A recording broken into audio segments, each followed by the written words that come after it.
오늘 본문은 이사야에서 1장 9절을 인용하고 있습니다. 이사야 1장의 배경은 이사야 선지자가 이스라엘이 당한 재난으로 거의 소돔과 고모라와 같이 되었다고 슬퍼하는 장면을 배경으로 하고 있습니다. 이 말씀은 예루살렘이 소돔과 고모라처럼 동성애를 행하고 타락했다는 말이 아니라 심판을 받았다라는 말입니다. 그래서 오늘 본문의 주어를 보면은 만군의 여호와, 만군의 주라고 표현한다고 있으면서 이것을 하나님의 공의와 관련되어 있다는 것을 우리가 볼 수 있습니다. 만군의 주라는 것은 능력과 힘을 의미하는 단어입니다. 천지를 창조했을 때도 엘로힘이라는 호칭을 통해서 하나님의 전능하심을 우리에게 말씀하여 주신 바 있습니다.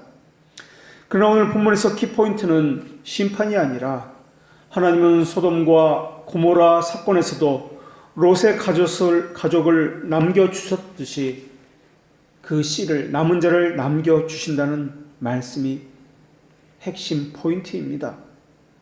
만군의 주께서 하시는 일은 씨를 남겨두시는 것만이 아닙니다. 그들 안에서 일을 하시는 것이며 그들을 보존하시는 것이며 그들을 통해서 그들이 열매를 맺게 하시는 것까지 다 포함되어 있습니다. 하나님은 그들로 하여금 먼저 자신의 비참함과 무능함을 깨닫게 하시는 분이십니다.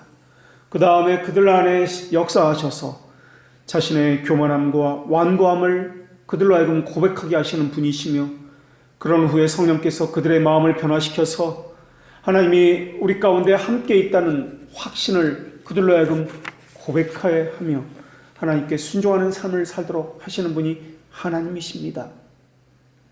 하나님은 그 일을 위해서 이스라엘의 비참함과 무능력을 깨닫게 하기 위해서 교만함으로 가득 차 있던 예루살렘을 멸망시키셨습니다. 하나님에 의해서 예루살렘이 얼마나 철저하게 파괴되었는지 예루살렘의 멸망 사건은 하나님이 약속하신 것은 이루어지지 않는 것처럼 보이기까지 하였습니다. 성전과 땅은 완전히 황폐해서 무너졌고 사람들은 거의 모두 죽임을 당했고 살아남은 사람들은 어디론가 다 흩어져야만 했습니다.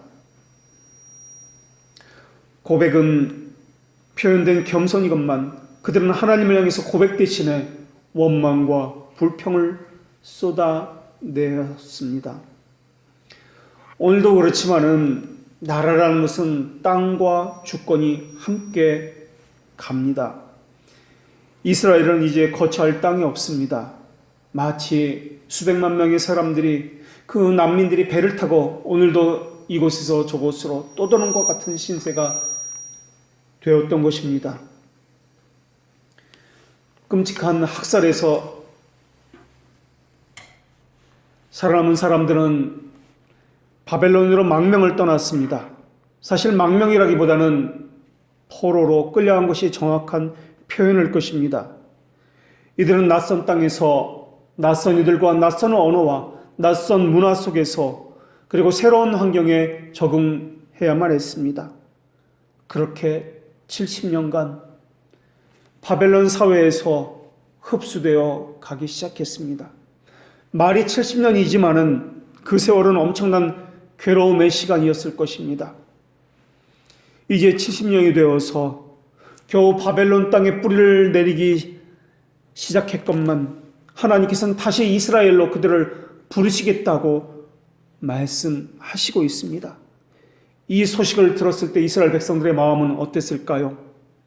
하나님의 언약을 기억하고서 기뻐한 사람도 있을 것이지만은 자신들이 바벨론 땅에서 이렇게 했던 모든 것을 다시 버려야 한다는 그 고통 가운데 있는 사람도 분명 있었을 것입니다. 70년 포로 생활이라고 이야기한다면 예전에 예루살렘을 기억했던 그 사람들은 거의 없다라고 보아야 할 것입니다. 오히려 바벨론에서 태어난 사람들이 거의 대부분이었을 것입니다.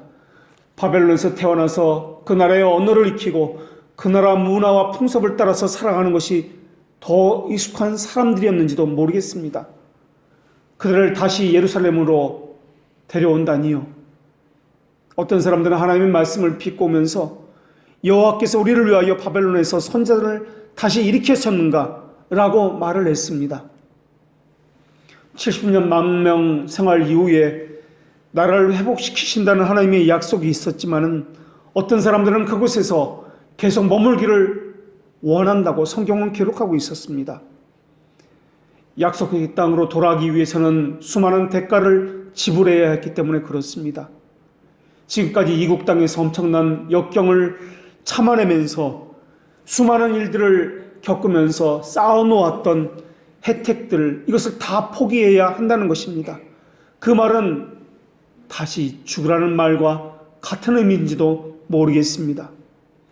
전쟁에 참혹한 일들을 경험했던 이스라엘 백성들을 다시 피난민 신세를 지어야 한다는 것입니다. 그래서 어떤 사람들은 하나님의 약속은 필요 없다.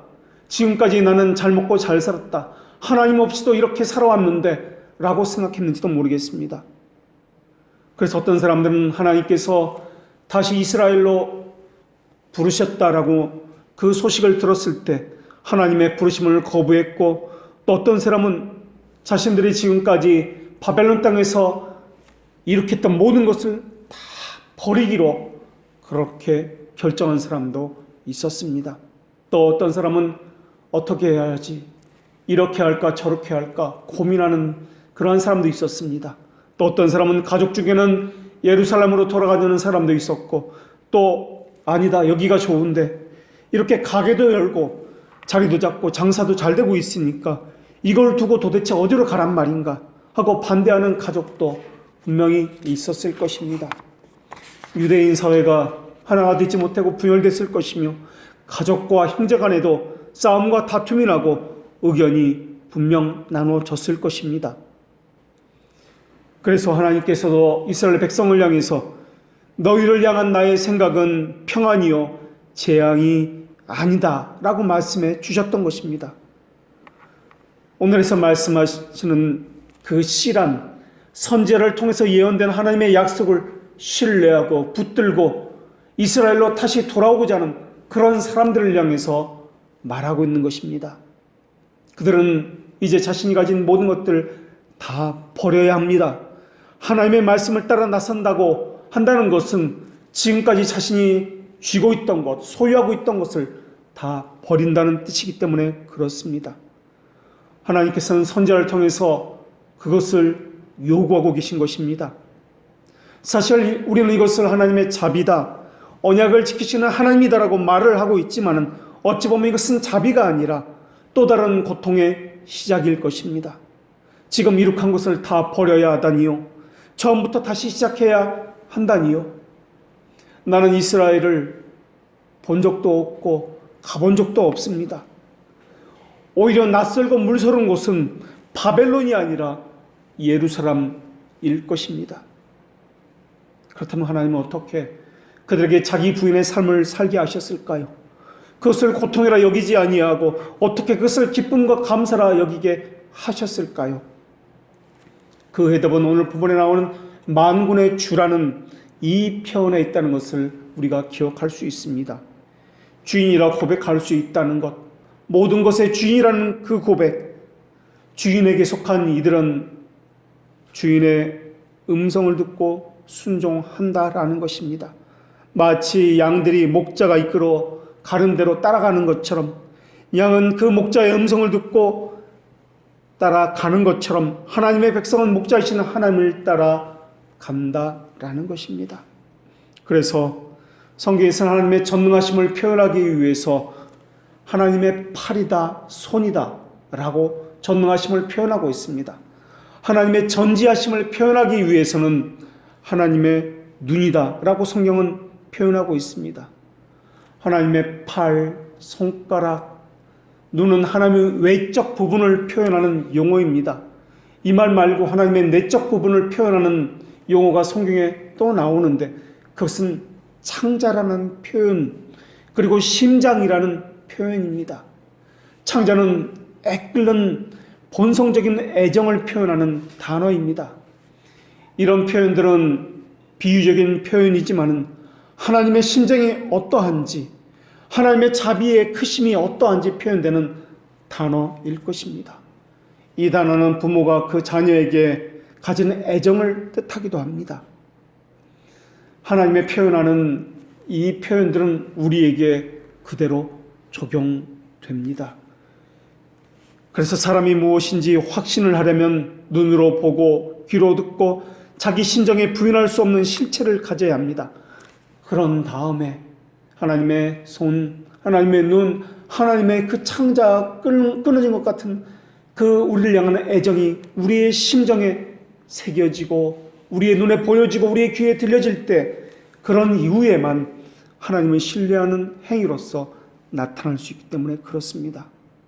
하나님의 손으로 행하신 것을 우리의 눈으로 보고 하나님이 어떠하심을 우리의 귀로 듣고 하나님의 그 심정이 어떠하심을 우리의 심정으로 느끼는 것, 그리고 나서 하나님을 믿을 수 있고 신뢰할 수 있게 되는 것입니다. 그래서 우리가 다뤄야 할 것은 첫째는 약속을 보는 눈, 그리고 귀를 다루어야 할 것입니다. 두 번째는 그 약속을 심정에 담아둘 때 확신을 다루어야 할 것입니다. 그런 다음에 세 번째 다뤄야 할 것은 마음에 부인할 수 없는 그 확신이 실행으로 옮겨지는 것. 다시 말하면 이스라엘 백성이 바벨론에서 모든 것을 다 버리고 이스라엘로 돌아오는 것까지 다뤄야 할 것입니다. 그렇다면 첫 번째로 우리가 다뤄야 할 것은 하나님의 눈이다, 귀라고 표현하는 것들에 대해서일 것입니다. 왜 하나님의 눈과 귀를 다뤄야 하느냐면 우리가 아무리 하나님을 바라본다 할지라도 하나님께서 하나님이 어떤 분인지 우리에게 보여주시지 않는다면, 우리에게 들려주시지 않는다면 우리가 보려고 해도 들으려고 해도 우리의 노력은 다 소용이 없을 것이기 때문에 그렇습니다. 하나님의 자비하심, 하나님의 어떠하심 우리에게 알려주지 않으면 우리는 절대 하나님을 알 수가 없습니다. 바벨론에 있는 유대인에게 하나님의 약속이 이런 것이다 들려주지 않으면 그들은 알 수도 없고 믿을 수도 없기 때문에 그렇습니다. 하나님께서는 먼저 그들에게 하나님이 어떤 분인지를 귀로 듣게 하시고 눈으로 보게 해 주셔야만 합니다. 그렇지 않으면 유대인들은 자신들이 무엇을 믿어야 되며 믿어야 될 약속의 내용이 무엇인지를 확보하지 못했을 것입니다. 우리는 우리에게 주어지는 모든 자비는 하나님 안에 있는 자비로부터 나온다는 것을 잘 알고 있습니다. 만일 그 자비가 하나님과 함께 존재하지 않는다면 우리의 믿음은 헛될 것이고 우리가 믿어야 할 믿음의 내용도 없었을 것입니다. 또 하나님의 자비가 아무리 많다 할지라도 또 구원의 약속들이 아무리 크다 할지라도 그것이 우리에게 주어지지 아니하며 우리의 심정에 새겨지지 않는다면 그건 역시 아무런 소용이 없을 것입니다. 하나님께서 해야 하실 가장 먼저 해야 하실 일은 그 하나님의 자녀에게 약속이 있다는 것과 그 약속은 믿을 만하다는 확신을 그들의 심정 가운데 심어 주시는 일입니다. 그리고 그 약속은 하나님이 어떤 분이라는 것과 함께 그들에게 받아들여지도록 해야 하는 것입니다. 이스라엘 백성에게 지금은 아무것도 보이지 않습니다. 포로 생활입니다. 더군다나 그들의 본성은 보이는 것조차 오는 것조차 믿지 않으려는 불신이 가득 차 있습니다. 악에는 빨리 달려가는 발이 있으며 선함은 거부하는 손이 그들에게 있습니다. 실제 자신이 직접 본 것도 직접 들은 것도 체험한 것도 얼마 후에는 다 잊어버리고 부인하는 것이 인간의 본성입니다.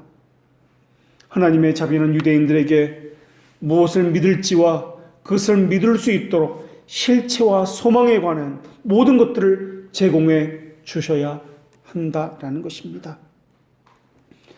우리는 일상에서 수많은 사건들, 수많은 생각들을 하면서 또 수많은 것들을 경험하면서 살아가고 있습니다.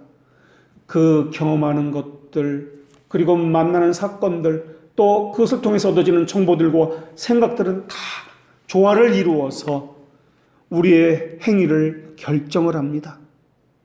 그것처럼 하나님도 하나님께서 하시는 모든 일들을 통해서 하나님의 약속과 하나님이 약속이 지닌 그 진실성을 입증하는 데 기여하셔야만 한다라는 것입니다. 하나님께서 주시는 지식, 깨달음, 이러한 것들을 통해서 유대인들의 믿음을 세워주시려고 한다면 하나님께서는 하나님이 어떤 분인지 또 그들의 지성과 그들의 의지와 심정을 주관하시도록 그들에게 하나님이 어떤 분인지를 새겨주셔야 한다는 것입니다. 또 우리에게 주어지는 지각과 지식은 우리에게 들려진 그 내용이 옳다, 그르다 하는 판단을 통해서 어떤 것은 받아들이고 악한 것은 옳지 않다는 것은 우리는 움직이지 않게 되어 있습니다. 하나님께서는 그들에게 그것은 옳다, 선한 것이다, 움직이만 하다라는 것을 또한 심어주셔야만 할 것입니다. 우리는 이러한 것들, 무엇을 움직이게 하는 것들, 이것을 동기다, 정동이다 라고 이야기합니다. 정동이다 라고 말을 하는 것은 그렇게 만드는 움직임이나 영향을 의미합니다. 하나님께서는 하나님의 택지 안에 그들을 움직이게 하는 정동을, 적절한 영향을 그들에게 끼치셔야만 할 것입니다. 시각이나 상상력이 우리의 감정에 영향을 주고 그것이 어떤 행동을 하게 하는 것과 마찬가지입니다. 그런 유비처럼 하나님은 하나님의 택자들에게 하나님에 대한 신앙을 갖도록 무언가 영향을 주셔야 한다는 것입니다. 그래서 일차적으로는 그들의 영혼을 설득해서 하나님을 받아들일 수 있도록 무언가를 제공하셔야 하는 것입니다. 하나님께서는 그들의 마음에 인상을 심어주기 위해서 또 믿음의 위대한 행위의 출발을 위해서 하나님의 존재를 믿어지도록 그것으로부터 하나님은 시작하셔야 할 것입니다. 히브리서 11장에서는 믿음은 바라는 것들의 실상이다 라고 말을 하면서 하나님은 택하신 그들에게 멀리서 보고 환영하며 또 땅에서 외국인과 나그네임을 삶으로 증명하는 삶을 살게 하셨다라고 말씀하고 있습니다. 하나님이 택하신 사람은 하나님께서 주시는 정동을 통해서 처음에는 멀리서 실상을 봅니다. 계속 보고 듣고 경험합니다. 그러한 단계를 통해서 멀리서가 점점 가까워지게 됩니다. 그러면서 그 실상을 가까이서 보고 만지며 듣고 그것을 자신이 받아들이고 환영을 하는 단계로 나아갑니다. 그런 다음에 환영을 하여 받아들인 다음에 외국인과 나그네임을 자기 스스로 증인하는 삶을, 그 증언하는 삶을 통해서 자신이 누구인지를 그렇게 스스로 확인하게 된다라는 것이 히브리서 11장의 증언입니다. 그렇다면 그들을 움직이게 하는 도구가 무엇입니까? 하나님의 약속입니다. 하나님께서는 하나님의 택자들에게 그 약속을, 그 내용을 멀리서 처음에는 보게 하셨다라고 말씀하셨습니다. 그런 다음에 환영하게 만드셨다. 환영했다는 것은 마음으로 받아들였다, 적극적으로 동의했다는 뜻입니다. 이 단어가 아브라함의 신앙에 관하여 말하여서는 로마서 4장 21절에서는 약속하신 그것을 또한 능히 이루실지를 확신하였노라 라고 말씀하고 있습니다. 바벨론의 포로로 끌려간 백성들의 심정에도 하나님의 약속은 분명히 이루어질 것이다 라는 확신이 있어야만 움직일 수 있다라는 것입니다. 그리고 그 약속은 선한 것이며 그것은 좋은 것이다 라는 판단이 있어야만 그들은 움직일 수 있다라는 것입니다. 약속에 따라 그들이 움직일 수 있게 되기까지 얼마나 많은 하나님의 열심과 수고와 노력이 있었는지를 생각해 보십시오. 그들은 70년 동안 바벨론에 살면서 예루살렘은 다 잊어버렸는지도 모르겠습니다. 여기가 좋사오니 이것이 그들의 심정이었는지도 모르겠습니다. 그들에게 새로운 것을, 낯선 것을 부여한다는 것은 쉬운 일이 아니었을 것입니다. 하나님은 천지를 창조하셨을 때 6일밖에 걸리지 않으셨습니다. 그러나 여리고 성을 무너뜨릴 때, 고작 한 성을 무너뜨릴 때 하나님께서는 7일이나 걸리셨습니다. 그리고 노아의 홍수의 심판을 경고 후에는 7, 80년이나 후에야 그 홍수의 심판을 하시는 분이셨습니다. 그래서 노하기를 더디하시는 분, 심판을 내리시기를 그래서 주저하시며 돌아오기를 바라시는 분이 하나님이십니다. 바벨론 포로로 끌려간 자들이 돌이켜 약속을 믿었던 것은 그들이 믿을 수 있었던 무엇인가 있었기 때문이 아닙니다.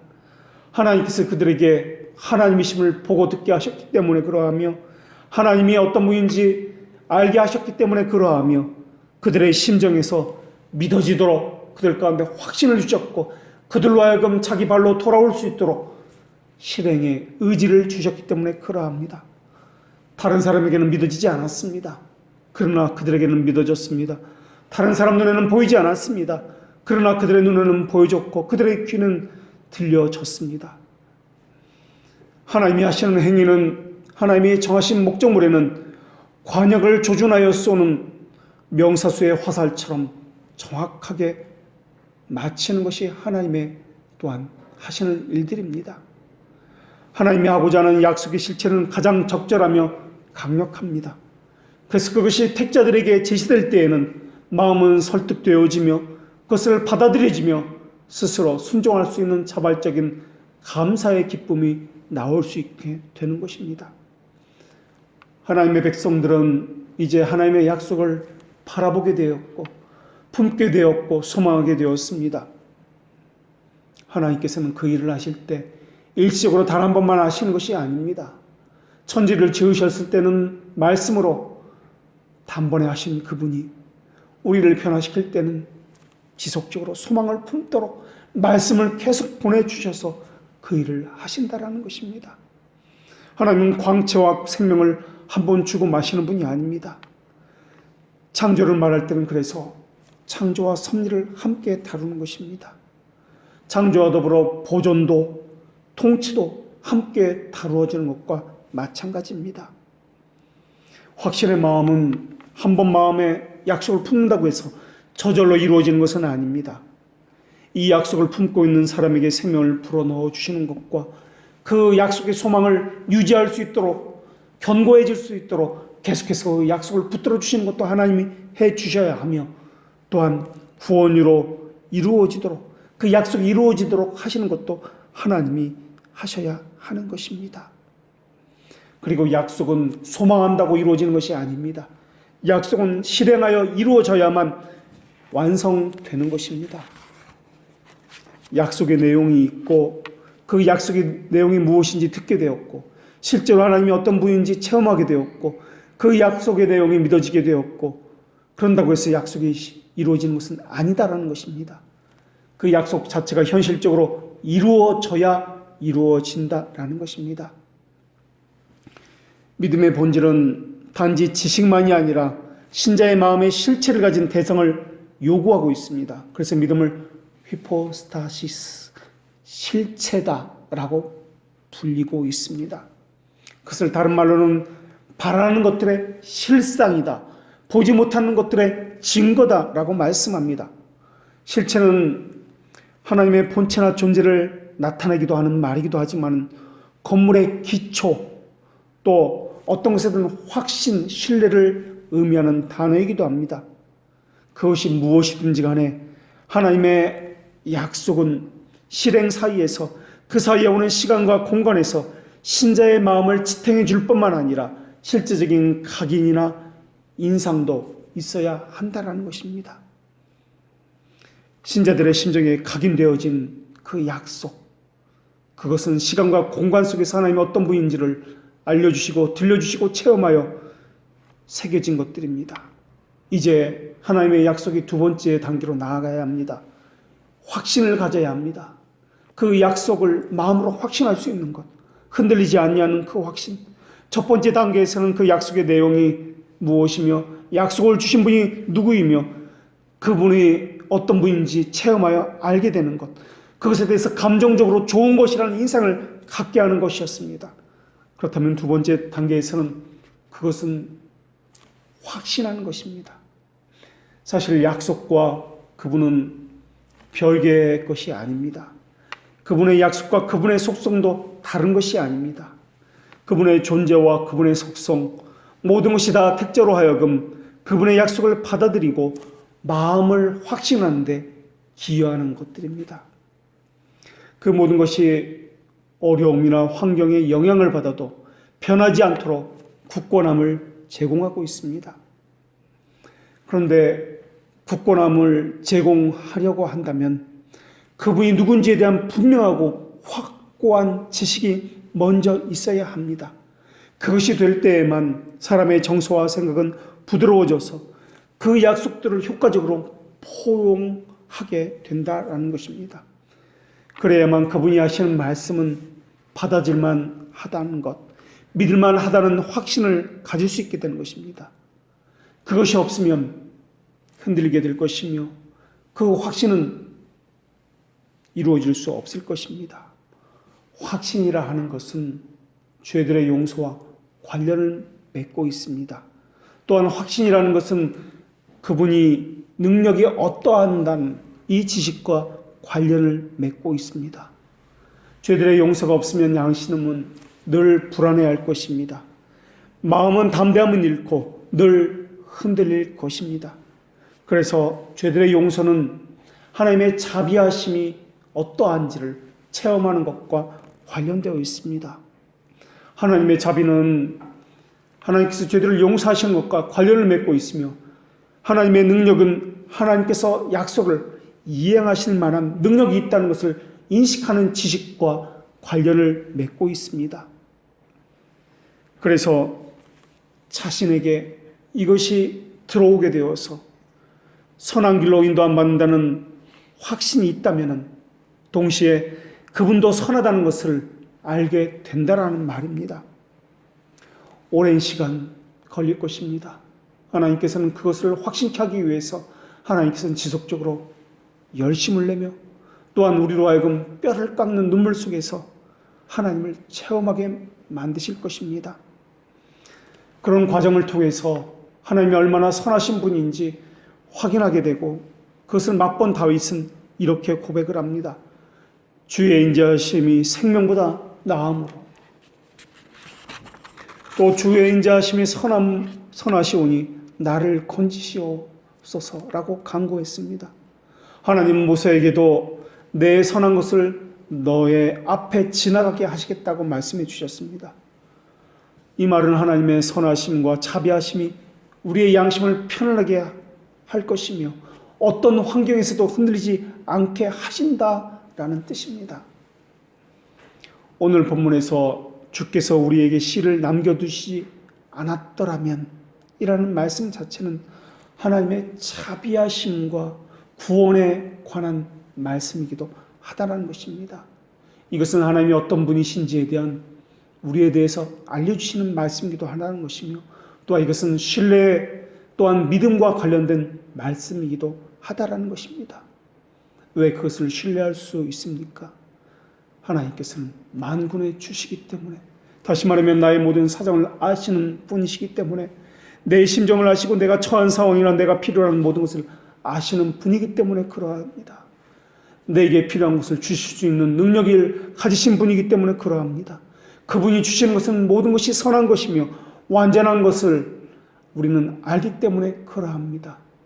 바로 만군의 주라는 것을 알기 때문에 확신을 가질 수 있다라는 것입니다. 성경은 이런 상태에 대해서 너희는 여호와의 선하심을 맛보아 알지어다 라고 말씀하고 있습니다. 하나님은 갓난 아이들같이 순전하고 신령한 젖을 사모하라고 명령하고 계십니다. 하나님은 하나님의 자녀들에게 하나님이 어떤 분인지를 알려주실 때 상황과 환경 속에서 하나님이 어떠한 분인지를 알려주시는 분이십니다. 사실 일반적으로 그러한 일을 통해서 하나님께서 어떠한 분인지를 우리에게 알려주실 때는 좋은 일보다는 안 좋은 일이 있을 때, 무언가 긴박한 도움을 필요로 할 때 하나님께서는 그런 일들을 하심으로 우리 심정에 하나님이 누구신지를 분명하게 알려주시는 분이십니다. 그리스도께서도 우리를 다루시는 방법은 먼저 같은 방식으로 상처를 입히시는 방식을 취하시고 그 다음에 상처를 치료하시는 방식을 통해서 우리에게 그분이 누구인지를 알려주십니다. 우리를 부르시는 것은 고난의 풀무불에서 부르시기 때문에 그렇습니다. 왜냐하면 구원의 믿음을 일으키거나 또 구원으로 나아가도록 도움을 줄 수 있는 것은 본성적 상태의 사람 안에는 전혀 없기 때문에 그렇습니다. 하나님의 전능한 능력으로 구원을 믿음을 일으켜주지 않으면 사람은 결코 믿을 수가 없습니다. 그래서 사람을 변화시키기 위해서, 사람의 교만함을 낮추기 위해서 자기 스스로 무언가를 다 할 수 있다는 그 자만심을 버리게 하기 위해서 하나님은 사람에 있는 그 비참함을, 그 무능력을 보게 하시는 것입니다.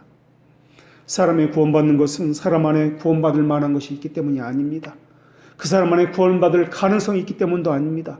하나님의 무한하신 자비하심과 사랑하심 외에는 그 근거를 찾아볼 수가 없습니다. 그래서 하나님께서는 하나님이 어떤 분인지를 우리에게 나타내 주실 때 항상 약속과 함께 하나님이 어떤 분인지를 제시해 주시는 것입니다. 이때 하나님에 의해서 주어지는 하나님의 어떠하심과 그 약속은 사람에 의해서 받아들이거나 거부할 수 있는 것이 아닙니다. 믿음은 하나님이 그 사람에게 믿게 할 능력이나 힘을 주셔서 그 사람으로 하여금 믿게 하는 것까지를 다 포함하고 있기 때문에 그렇습니다. 하나님은 그 사람 믿어야 할 믿음의 내용이 무엇인지도 들려줄 것이며 그것을 믿을 마음도 주시며 믿게 하는 행위도 주시는 분이십니다. 그것을 붙잡게 있게 하시는 분도 하나님이시며 또한 우리로 하여금 순종할 수 있는 행위도 집어넣어 주시는 분이 하나님이십니다. 그 모든 것은 선하다 또한 믿을만하다라고 하는 것도 하나님께서 주시는 것입니다. 그래서 맛보아 알게 하시는 분도 하나님이시여 그것을 의지하여 소망하게 하시는 분도 하나님이십니다. 이때 다른 요인들이 우리 안에 넘쳐나서 우리의 귀로 그것을 듣지 못하게 하고 우리의 마음으로 믿어지지 못하게 방해할지도 모르겠습니다. 그러나 하나님께서 주시는 믿음은 하나님께서 뜻하시는 목표로 그 사람을 끝까지 인도하여 데려 주실 것입니다. 하나님께서 주시는 지식은 우리 의지에게 분명한 목표를 제시하십니다. 그 목표는 그리스도의 장성한 분량입니다. 하나님은 하나님을 아는 지식은 물론이고 우리 감정과 의지에도 하나님의 창조 사역에 합당하도록 만들고 계십니다. 그리고 그들의 의지에 영적인 사랑을 불어넣어 주시는 분이 하나님이십니다. 하나님은 그것을 한 번만 하는 것이 아니라 우리에 넣어주신 믿음이 보존되도록 지속적으로 말씀을 보내서 지속적으로 신뢰하도록 만들어 주시는 분이십니다. 하나님께서는 지금도 지속적으로 우리의 생각을 수술하고 계십니다. 우리 마음 가운데 하나님이 누구인지 분명한 깨달음이 그 흔들리지 않도록 상황을 주장하여 주시는 분이십니다. 그리고 굳건한 그 감정은 의지를 향해서 줄기차게 달려가게 하시는 분이 하나님이십니다. 그러나 아직 우리는 불완전합니다. 행하려 하나 마음대로 되는 것이 아닙니다. 계속 넘어집니다. 계속 실패하고 포기하려고 합니다. 그럴지라도 하나님은 포기하려 할 때마다 말씀을 보내셔서 절망하지 아니하고 다시 소망을 품게 합니다. 그 약속을 바라보고 약속에 순종할 의지를 갖게 하시는 분이 하나님이십니다. 그러면서 하나님은 죄인들의 그 마음 가운데 있는 자기 만족을 파괴시켜 버리시는 분이십니다. 낮아지게 만드시고 겸비하게 만들어서 무언가 스스로 할 수 있다는 교만을 버리게 하시는 분이 하나님이십니다. 우리의 본성은 계속 높아지려고 합니다. 스스로 무엇인가를 할 수 있으며 하나님은 필요 없다고 여기도록 만들고 있습니다. 그래서 하나님을 멀리하게 하고 하나님 말씀을 듣는 것도 싫고 하나님과 관계된 모든 것을 지겹다고 불편하다고 여기게 만듭니다. 그러나 하나님은 창자가 끊어진 것 같은 하나님의 심정이 어떠한 것인지 그 사람에게 알려주십니다. 하나님 우리 마음을 상하게 하실 뿐만 아니라 교만을 꺾을 만한 상황과 사건을 만들어서 우리와 맞닥뜨리게 하시는 분이십니다. 이때 죄인의 회개는 죄를 아는 것부터 시작됩니다. 비상적으로 하는 것이 아니라 죄를 분명하고 또 깊이 있는 면밀하게 살피는 것으로부터 그 회개가 시작됩니다. 참된 회개가 일어날 때 순간적인 쾌락, 거짓 평안은 벗겨지기 시작할 것입니다. 다른 사람을 바라보고 지적하던 손가락은 자신을 향하게 될 것이며 다른 사람보다도 더 큰 악이 자신에게서 발견된다는 것을 보고 깜짝 놀라게 될 것입니다. 자기 스스로 자신을 향해서 당신이 바로 그 사람이다 라고 말을 하게 될 것입니다. 모든 변명을 버리게 될 것이고 자기 양심을 하나님 앞에 굴복시키게 될 것입니다. 하나님은 더욱더 말씀을 보내서 죄에 대해 심히 찔리도록 할 것이며 마음은 산산이 부서지도록 그렇게 만들어 버리실 것입니다. 그러면서 그 사람은 점점 하나님의 약속에 대한 확신을 가지게 될 것입니다. 그 약속은 하나님의 자비하심에 대한 약속이요 죄들의 용서에 대한 약속이기 때문에 그렇습니다. 바벨론 포로에 끌려간 유대인들에게 이것을 적용한다면 이스라엘 백성들의 죄들을 용서하시는 하나님의 자비하심에 대한 그 약속이 그들의 심정에 새겨졌다는 뜻일 것입니다. 그러면서 눈에 보이는 환경, 눈에 보이는 상황보다는 그들은 하나님의 어떠하심을 더 믿고 확신하게 되어지는 것입니다. 이제 믿음의 행위 세 번째가 남았습니다. 이제 하나님에 대해서 들었고 보았습니다. 체험하였습니다. 그리고 그것을 확신하게 되었습니다. 이제 하나님의 뜻을 따라 사는 삶을 살아야 할 것입니다.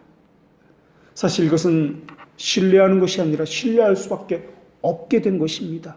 주어는 내가 아니라 하나님이 주어였기 때문에 그렇습니다.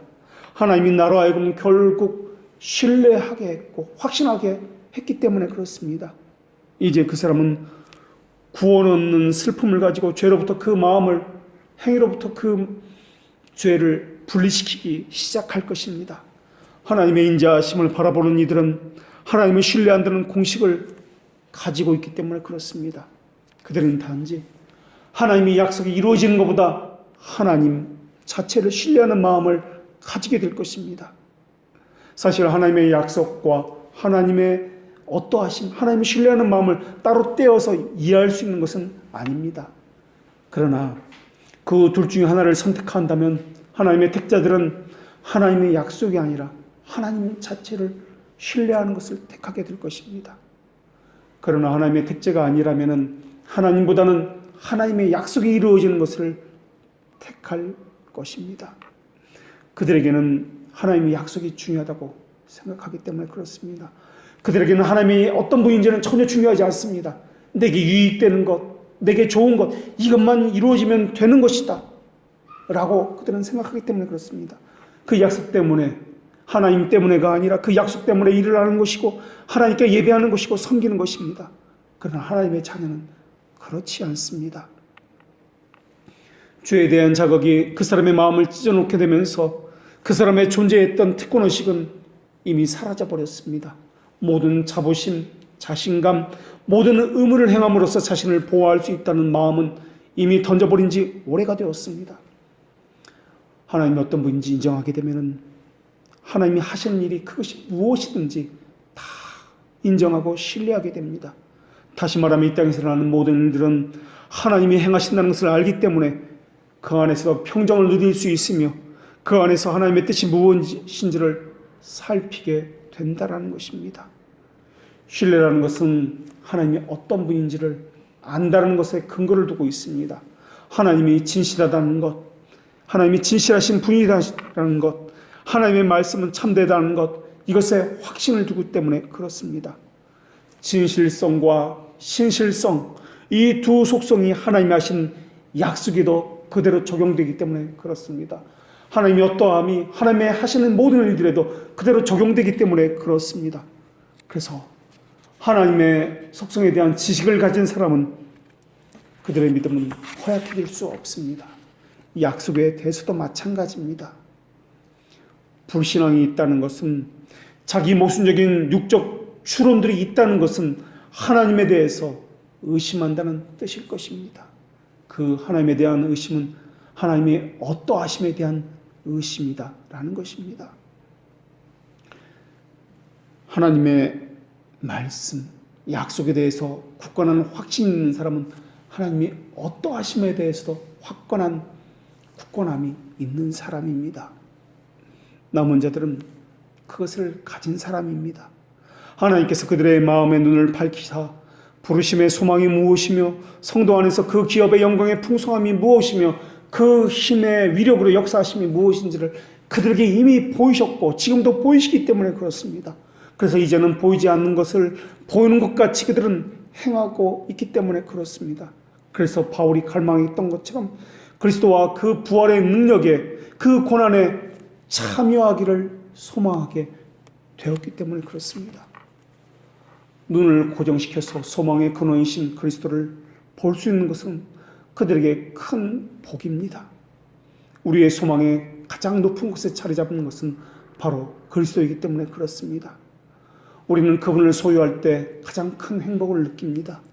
예수라는 이름의 뜻이 자기 백성을 구원한다는 뜻이기 때문에 그렇습니다.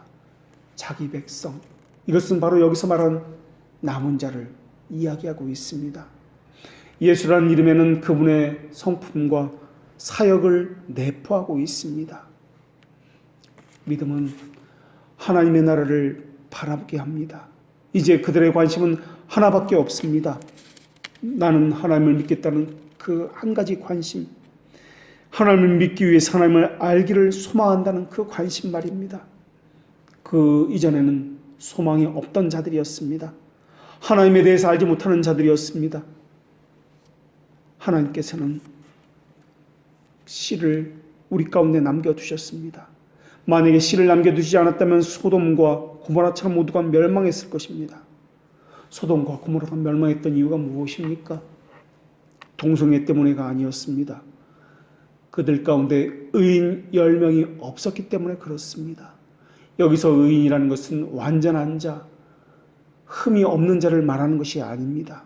겸손하여 하나님을 의지하는 자를 말하며 에스겔 선지자는 이스라엘의 멸망은 교만 때문이다, 교만 때문이라고 이야기했듯이 그들은 겸손하여 하나님을 의뢰하는 자다라는 것을 볼 수가 있습니다.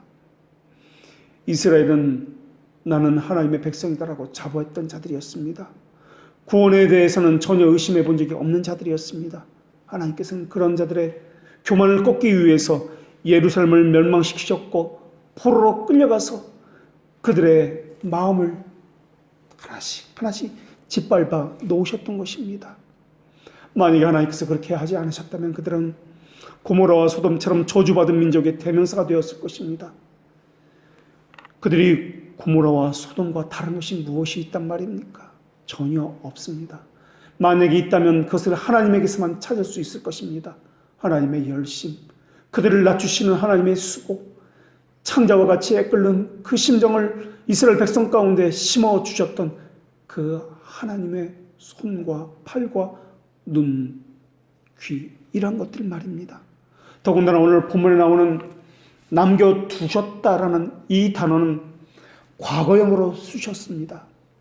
과거형으로 사용되는 이 단어가 이미 과거의 어느 시점에 하나님께서 이들을 남겨두셨다라고 오늘 본문은 그렇게 말씀하고 있다는 것입니다. 이들은 아직 포로로 돌아오지 않았습니다. 포로로 돌아온 것은 미래의 일입니다. 그런데 이미 과거에 결정되어서 다 이루어졌고 끝났다라는 과거형으로 쓰여졌다는 것입니다. 하나님께서는 이들의 어떤 면을 보신 것이 아니다라는 것을 우리가 알 수 있습니다. 이들의 죄악도 교문도 보시지 않으셨습니다. 이들의 행위도 전혀 보시지 않았다는 것을 우리가 알 수 있습니다. 다만 하나님의 주권적으로 과거의 어느 시점 이들을 택하셨고 이들을 부르셨다라는 것입니다. 전혀 이들을 고려하지 않았고 이것을 바로 하나님의 은혜요 자비다라고 이야기합니다. 돌 위에 돌 하나도 남지 않을 만큼 다 파괴되었습니다. 멸망당했습니다. 그런데 하나님께서는 과거의 어느 시점에 이들을 남겨두기로 작정하셨고 이들을 통해서 하나님께서는 약속을 주셨고 그들의 심정에 약속을 주시는 분이 하나님이다라고 말씀해 하셨다라는 것입니다. 우리가 분명히 알아야 될 것은 그들은 이전에는 하나님 백성이 아니었다라는 사실입니다. 암미가 아니라 로암미였다라는 사실입니다. 그들은 로루하마였다라는 사실입니다. 자신들은 그리스도인이라 생각했을 것입니다. 하나님에 의해서는 그러나 하나님의 백성이 아니라고 불렸던 자들입니다. 그들은 단 한 번도 예배를 드리지 않은 적이 없었습니다. 제물을 드리지 않은 적이 없었습니다. 그들은 메시아에 대해서 소망했고 수많은 말씀을 듣고 배움으로써 믿음에 대한 자기 자신에 대한 확신도 있었던 사람이었습니다. 그런데 하나님은 무엇이라 말씀하십니까? 그들을 향해서 너희들은 내 백성이 아니었다라고 말씀하고 있습니다. 너희는 하나님 없이 살던 자였다. 너희는 그리스도인이 아니다. 너희는 세상에 속한 자들이었다. 너희들은 지옥의 심판을 받은 자들이었다. 너희들은 소돔과 고모라가 멸망하는 것처럼 멸망을 받을 자들이었다. 이것이 남은 자 속에 숨겨져 있는 요점이다라는 것입니다. 이들은 하나님의 언약과는 전혀 상관이 없는 그런 자들이었습니다. 위선자라 불림을 받기에 부족함이 없었고 죄악 덩어리라 불림을 받기에 부족함이 없던 자들이었습니다. 그들은 무지하여서 하나님을 알지 못하는 우둔한 자들이었고 지각이 없고 미련한 자들이었습니다. 자신이 무지한지도 몰랐던 자들이었고 그들은 내게 무슨 문제가 있는가? 이 정도면 괜찮은 것 아닌가라고 자만하는 자들이었습니다. 마음은 미혹된 자들이었고 그들이 사모하는 것은 하나님이 아니라 하나님이 주시는 복과 관련된 그 약속 그것만 그들은 원했던 자들이었습니다. 그들에게는 영원한 것에 대한 감각도 없던 자들이었습니다. 그들이 믿는 것은 돈이었고 눈에 보이는 세속적인 것, 자기 눈을 믿었고 자기 귀를 그들은 믿었던 것입니다. 영적인 것에는 무감각했던 그들이었습니다. 하나님은 그런 그들에게 말씀하셨습니다. 외식하는 자여, 너희가 천지의 기상은 분별할 줄 알면서 어찌 이 시대에는 분별치 못하느냐. 그들이 자주 하나님의 높이는 일을 하였고 하나님의 영광을 돌리는 얼굴을 하였다 할지라도 그것은 거짓이었습니다. 그들은 잠시 후면 토할 곳에 돌아가 도로 눕곤 하였습니다. 하나님을 높이 찬양하는 것처럼 보여도 이 모든 것들은 단지 외식 외에는 아무것도 아니었습니다. 겉으로 사랑스러워 보였다 할지라도 그들은 고작 회칠한 무덤 외에는 아무것도 아니었습니다. 그들은 외관상 하나님의 계명을 따르는 것처럼 보일 때도 있었습니다. 그러나 그들이 순종하는 것은 단지 두려움 때문에 그리하였거나 아니면 세상적인 관심사에 자극을 받아서 그것을 이루어 보고자 그렇게 하나님을 이용한 것뿐이었습니다. 하나님을 섬기라고 창조된 그들이었건만 그들은 하나님에게 진실하게 순종하는 것에는 관심이 없었습니다. 그들은 지금까지 자기 배만을 위해서 살아왔던 자들이었습니다. 하나님께서는 그들을 늘 주관하시며 하나님의 자비로 그들이 살아가도록 하셨건만 그들은 자신의 전 일생을 통해서 하나님 앞에 감사해 본 적이 단 한 번도 없습니다. 진실로 감사의 마음을 표현해 본 적도 없습니다. 그저 마음은 닫고 형식적으로 행했을 뿐입니다. 하나님은 그런 그들이 존재하기 이전에 영원전부터 구원이라는 위대한 사역을 준비하셨고 그대로 수행하셨다라는 것입니다. 크신 하나님은 하나님 안에 있는 그 생각을 기뻐하셨습니다. 하나님은 하나님의 은혜의 영광을 찬송하게 하려는 것을 계획을 세우셨습니다. 그것을 하나님은 하나님의 위엄이라고도 말씀하셨고 그 광대하심의 영광이라고도 표현했고 또 이것을 그리스도의 영광이라고도 표현하셨습니다. 아직 나지도 아니하고 무슨 선이나 악을 행하지도 아니한 그때 그들을 택하셨다라는 것입니다. 그들은 남은 자가 된 것은 영원 전이었다라는 것입니다. 사람은 쉽게 변합니다. 하나님의 목적은 그러나 결코 변하지 않습니다. 하나님의 명령은 하나님의 목적처럼 견고하고 확실합니다. 영원 전에 선택받지 못한 사람은 이후로도 선택받을 가능성은 전혀 없습니다. 그러나 선택받았다면 그 사람은 결코 심판받을 수 없다는 것을 우리는 너무나 잘 알고 있습니다. 선택받은 자에게 주어진 하나님의 명령은 구원의 은혜를 주시기 위한 것뿐만 아니라 거룩하고 연옥게 하기 위해서도 주신 것입니다. 하나님은 미리 정하신 그들을 부르시고 또한 이들을 영화롭게 하시는 분이십니다. 이 부르심은 죄 있는 죄인들을 죄에서 나오도록 세상으로부터 벗어나도록 그래서 예수 그리스도께 나오도록 그리고 그 영혼이 예수 그리스도를 따르도록 부르시는 부르심입니다. 그리고 하나님은 그들에게 이렇게 말씀하셨습니다. 하나님의 사랑을 받은 자들아 너희의 택하심을 나누라. 이는 우리 복음이 너희에게 말로만 이른 것이 아니라 또한 능력과 성령과 큰 확신으로 된 것입니다. 하나님은 이러한 모든 것을 다 담아서 오늘 본문 말씀에 만군의 주께서라는 이 단어를 통해서 하나님의 어떠하심을 다 포함해서 말씀하고 있습니다. 만군의 주께서라는 이 호칭에는 수많은 말들이 숨겨져 있습니다. 하나님의 열심도 숨겨져 있으며 창자가 끊어질 것 같다는 하나님의 심정도 숨겨져 있는 단어가 만군의 주께서라는 이 단어입니다. 하나님의 손이라는 표현도, 하나님의 눈이라는 표현도, 이 비유도 이 단어 속에 숨겨져 있습니다. 우리가 지금 어떤 사람이 되었는지를 생각해 보십시오. 내 백성이 아닌 자를 하나님이 내 백성이라 불러주셨습니다. 우리는 세상에 대해서 죽지 않으려는 그러한 자들이었습니다. 우리 주위를 보십시오. 아무 일도 일어나지 않을 거라고 비웃고 먹고 마시며 장가가던 자들이 너무나 많이 있습니다. 하나님의 약속을 조롱하던 그들은 홍수가 나자 다 멸망을 당했습니다. 고모라와 소돔도 그러했습니다. 우리는 우리 자신을 보호하고 보존할 수 있는 존재가 아닙니다. 유대인이라는 사실이 그들을 구원한 것이 아니었습니다. 교회를 다닌다고 예배를 드린다는 사실이 구원하는 것도 아니었습니다. 씨로 남겨지는 것, 그들을 남은 자로서 또한 그들을 구원으로 인도하시는 것은 하나님이 전적으로 하시는 일입니다. 그리스도인으로 존재하는 것은 우리 힘으로 하는 것이 아니라 만군의 주께서 하신 일입니다. 하나님을 미워하고 예수 그리스도를 저주하던 자들에게 하나님은 나의 자녀라고 하셨습니다. 하나님께서는 어떻게 원수를 사랑하는지 몸소 보여주셨습니다. 주님은 땅의 모든 족속이 아브라함을 인하여 복을 얻을 것이라는 약속을 해주셨으며 바벨론의 포로로 잡혀갔던 유대인들도 그 부르심을 받아서 이 복에 참여하게 되었습니다. 그리스도의 왕국이 이 세상 어디에서나 세워질 수 있다는 약속은 없었으나 그 왕국이 바벨론 포로로부터 돌아온 유대인으로부터 시작되어 온다는 그 약속은 성경에 분명히 기록되어 있다는 것을 우리는 분명히 알고 있습니다. 기도하겠습니다.